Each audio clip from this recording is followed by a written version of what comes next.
The first Sumerian tablets were unearthed in the mid-1800s, buried under layers of clay and time. At first, archaeologists thought they'd found nothing more than trade records or temple lists, but as more tablets surfaced, a story began to take shape. Not a myth, not a fable, a memory. They spoke of Eridu, the first city, a place ruled not by kings, but by gods. These beings, called the Anunnaki, descended from the sky to shape humanity. They built the rivers, taught language, mathematics, even agriculture. And when humans grew too loud, too ambitious, the tablets say the gods drowned the world to start again. Mainstream scholars call it mythology.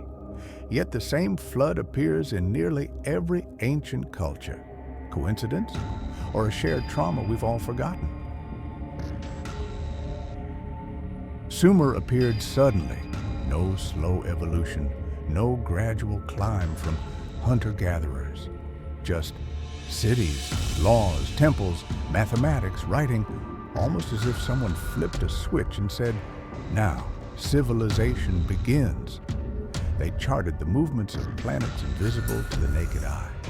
They described the solar system, including Uranus and Neptune, thousands of years before modern telescopes. They used geometry to divide land and time itself, inventing the 60-minute hour we still live by. How? No precursor cultures, no experimental phase, just instant knowledge written on clay. It's as if the Sumerians were remembering something, not discovering it. Something older, something passed down by the beings they called the Anunnaki. And in those ancient stories, humanity wasn't born, it was engineered. According to the tablets, the Anunnaki came to Earth searching for gold, not wealth, survival. Their world, they said, was dying. Gold in powdered form could repair their atmosphere, but mining it was slow, dangerous. So they made a decision that would change everything. They took the beings already here, primitive, animal-like, and modified them. Mixed their own essence with flesh and clay. The result was us. The texts even describe how they debated it. One god warning it was blasphemy, another insisting it was destiny. When the first human stood, trembling before them, they called him Adamu. Sound familiar? Because thousands of years later, another story, written in another tongue, would call him Adam. When researchers translated the Sumerian creation tablets, they found strange clinical details, descriptions of mixing vessels of essence taken from the gods and blood of clay. It sounds primitive until you realize what it resembles: genetic engineering. They didn't carve myths about magic. They documented a process. One tablet even lists birth goddesses, women chosen to carry the first generation of human hybrids, half divine, half earth-born. The language is eerily precise, as if describing a lab thousands of years too early. Modern scientists who've compared the texts to the book of Genesis note nearly identical phrasing. Let us make man in our image. The same plural voice the Sumerians used, let us make the Lulu, their name for the new humans. And then there's the genetic puzzle. Human DNA carries sudden, unexplained jumps, leaps in brain size and intelligence that appear nowhere else in evolution. Coincidence? Maybe. But if the Sumerians were lying, how did they guess our biology so well? For a time, the new humans served their creators well. They built temples, harvested gold, praised their sky-born masters. But soon they began to question. Why should gods eat while men starved? Why should humans bleed while the heavens reap? The tablets describe it as the noise of mankind, a rebellion, a refusal to obey.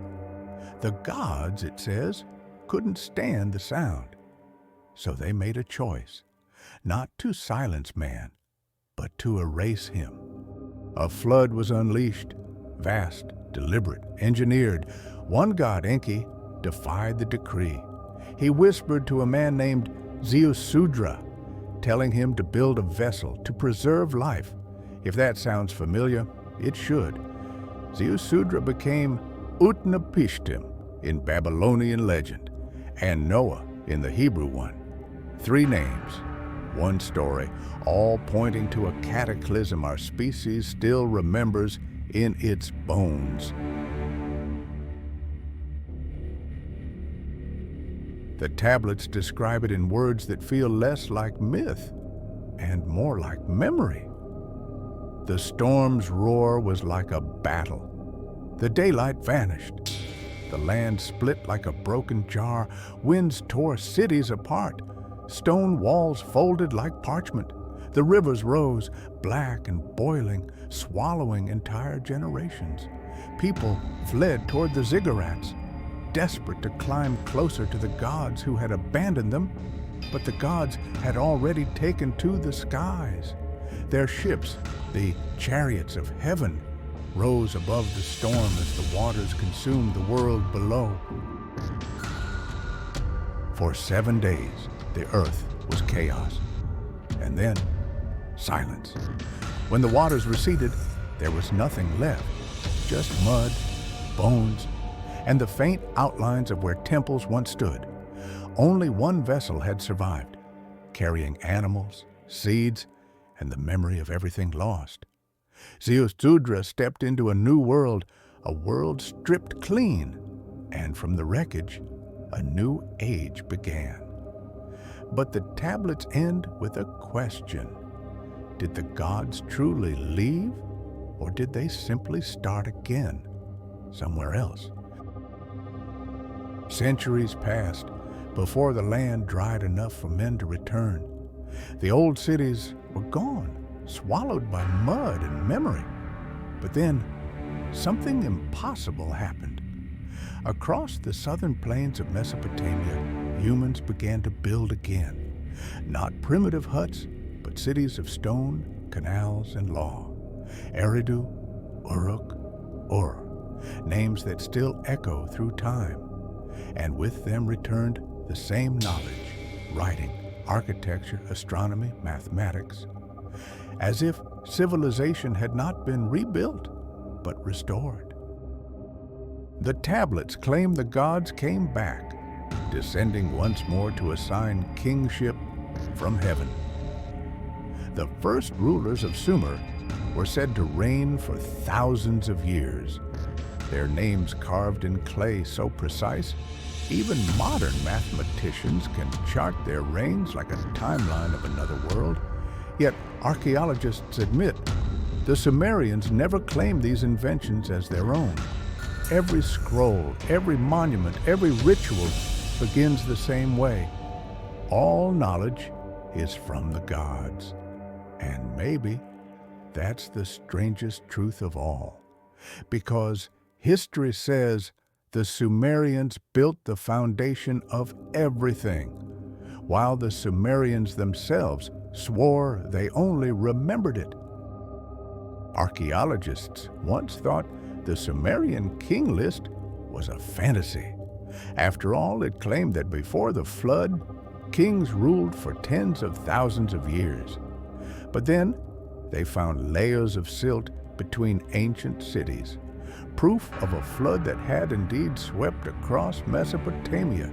And beneath that silt, temples older than anyone believed possible, each king's name carved with precision, each reign aligned with the stars, as if the sky itself marked their coronations. The list even divides history in two: before the flood and after. In Ur, archaeologists uncovered ziggurats aligned perfectly to solstices, massive stone platforms that mirrored constellations no longer visible in that latitude. In Eridu, ruins of a temple stood above foundations that predated it by millennia, built upon the bones of something far older. And then there were the seals, tiny cylinder carvings showing winged figures, star maps, and machines that look unsettlingly like rockets. Coincidence? Perhaps. But one seal, found in Sipar, shows our solar system, the sun at the center, surrounded by planets, including one beyond Pluto. The Sumerians called it Nibiru, the home world of their gods. Modern science says that world doesn't exist, but the tablets say it returns. Today, the ruins of Sumer lie silent, scattered under desert sand and oil fields. But their echoes remain. Every hour we count, every law we write, every story of a God who made man in his image, all of it begins there. We call them myths, but the Sumerians called them memories. They never claimed to dream these stories. They claimed to record them. And they warned that history moves in cycles, that what came before comes again. Maybe the tablets weren't telling us where we came from, but where we're going. Because if the gods of Sumer truly left this world, why does their mark still guide our time, our language, our science? And what happens when the sky opens once more?